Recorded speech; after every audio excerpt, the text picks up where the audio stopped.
কক্সবাজার উপজেলা হলো মহেশখালী। আপনারা দেখছেন এখানে পাশে কেওড়া বাগান, পাশে আছে হলো আপনার জাবন, এর পাশে আছে আপনি লবণের চাষ। তো আমরা এখানে এসেছি, পর্যটকরা এখানে কমে আসেন। তো আমি মনে করি এটা একটা সম্ভাবনাময় একটা দ্বীপ। আমার মনে হয় বাংলাদেশের মধ্যে এই পাহাড় দ্বীপ যদি থাকে সংযুক্ত, তাহলে এখানে মহেশখালী আসতে হবে।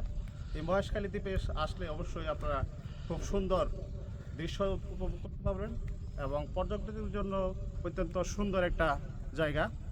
সকলে এখানে আসবেন এবং খুব সুন্দর জায়গা, সেজন্য আপনারা সকলকে বলছি এখানে এসে আপনারা সৌন্দর্য উপভোগ করেন এবং প্রাকৃতিক সৌন্দর্যের জন্য একটি অপরূপ মনোরম পরিবেশে আমরা এখানে এসেছি। সকলে মিলে আমরা এখানে, আমাদের সাথে আছে কবির, সম্রাট এবং মোমেন, আমাদের ৯ নং ওয়ার্ডের মেম্বার, আলমগীর মেম্বার।